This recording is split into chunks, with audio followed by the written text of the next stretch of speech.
question for y'all. Do any of you all get anxious when you're talking about money? I certainly do, which is one of the reasons why it's taken so long for me to get this video out, which I just want to acknowledge is rooted in often how we were raised and how we treat money as this thing that you don't talk about. It's secret how much you make. If you're in debt, you just keeping up with the Joneses as if that's not causing you to be in debt. Meanwhile, you may be drowning. So part of me healing and doing the work of not being secretive about money is having these conversations, is putting the systems that have worked for me out there and sharing it, and hopefully you being able to use them and tailor them to your needs, because part of this fight for liberation is also about being free. And in a capitalist society, money is a tool for us to work towards that. And so I want to share how I do this. And so you saw in a picture I posted that I use certain envelopes, and I'm still playing with my system. I have a lot of wallets and planners, and I don't want to go spend money on a new wallet for these envelopes. So right now I'm using my Foxy Fix little compact traveler's notebook to hold all of my envelopes. So the categories that I keep are food, gas, beauty, fun, and miscellaneous. And so I've explained in a previous video, which I'll go over again at another time, that I get paid biweekly. So every 2 weeks I get paid.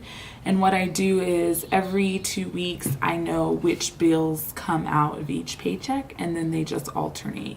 So what that means is that one paycheck a month is, say, my mortgage and some other bills, and then the second paycheck is all of the other bills. But the secret thing, or not secret, I shouldn't say secret, the thing that I do though that I think is a bit different is, say for instance in May, we're going to have a third payday. I don't use that as a free payday. I don't use that money to pay down debt only. I keep my schedule. So what that means is May 30th is a payday. It's my third payday for this month, which in the rotation of every other week means it's a mortgage payment day. That is not my June 1 mortgage. That is my July 1 mortgage. So that allows me to be a whole month ahead on my mortgage. And I think I calculated by October, that's going to put me a whole 2 months ahead on my mortgage. That accomplishes two things. One, it's peace of mind just to know your most expensive need is met. Two, it beats interest because at some point applying that payment that early is going to beat the accrued interest that my loan is carrying, which will help me pay down my mortgage faster. So I'll go more into that system, but today is about the cash envelopes. So my categories are food, gas, beauty, fun, and miscellaneous. And so I use a zero-based budget, which means I take the total amount I get in a paycheck and I budget out every dollar. So I deduct all of my bills for that paycheck, and then I look at my calendar to see what we have coming up. For instance, the next 2 weekends, my son and my nephew are playing in basketball tournaments, which means I know we will have tournament fees to get into the gym. We usually end up eating out a lot. And so I adjust my cash envelopes to meet what's coming up for the next 2 weeks. I also know that we're traveling to Baltimore within the next 2 weeks, and my next payday won't come until a day after we arrive. So I need to budget to have the cash and the money available in my bank account for the rental car and for our travel expenses when we get there before I get paid for the next paycheck. So I'm very specific down to the tender when I go to the bank to pull out my cash. So what I do is, again, I look at what we have coming up. So for instance, this pay period, I am budgeting $500 for my cash envelopes. 200 of that is for food. I could just go to the bank and take out two $100 bills, except I know that we have a basketball tournament this weekend and I can't generally pay the admission fee, and at fast food restaurants, I can't give them a $100 bill. They don't accept that tender. So that means that I'm setting myself up for failure because I know that I'll be going to places, and if I only have two $100 bills in my food budget, I know that I will have to either take money from one of my other envelopes, or I'll be tempted to use my debit card because they won't accept the cash that I have. So I look at what I have coming up and I try to take out the cash that matches our needs. So for instance, I have prepared for this week, and what I do is I'll put a picture of this, but on the back of my withdrawal slip, I write the tender and how I want it. So for instance, this week I have the food, gas, beauty, fun, and miscellaneous budgets broken out for my cash envelopes.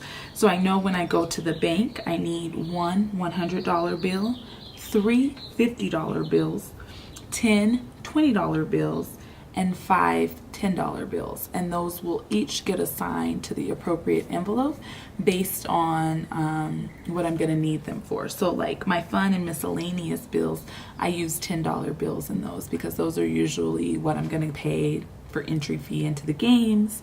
When we run into Dollar Tree or Target, or to just grab some little knickknack, that's where I'm pulling that from. So the smaller bills that I have in that, the better, because then I'm not just pulling out tons of money for little things. So that's how I start with my envelope system. And so I use the envelopes. I purchased an envelope set from the Budget Mom, and I'm still tweaking this. So I'll show you. I'm using right now. It's a traveler's journal. So what I do is I have my food envelope in here that will get filled up.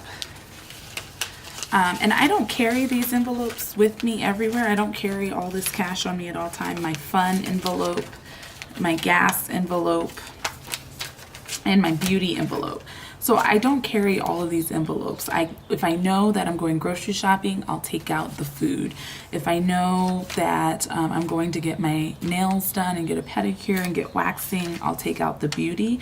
So this is why I don't have it in like a wallet, because I'm not walking around with all of that cash. The other piece to this is I track all of my expenses. So I keep track. I have a register in here. I keep track of everything I spend money on from my cash envelope, so that I can categorize it and see where I'm ending up at. For instance, I had been budgeting $120 cash for gas for 2 weeks, but I realized come the second week I wasn't making it. I was estimating about $40 a fill up. But I travel quite a bit, and so I was realizing that by the second week I was starting to use my debit card for gas, and I don't want that to happen. So I took an average of the last 2 months of how much I was spending on gas every 2 weeks. So I upped that budget this reload to $160. So that gives me one more fill up during that second week that hopefully I can make it with cash. The other thing about that is I do take all of the cash out for gas. So I take the $160 out for gas, but I realize I save considerably over the month by filling up at Sam's Club and Costco, which does not take cash. But because I require a lot of discipline, I can start swiping the debit card pretty easily. So because I know my habits and I require a lot of discipline, I take the cash out. I go to Costco or Sam's Club, fill up $40, and I literally take the $40 to the bank and redeposit it.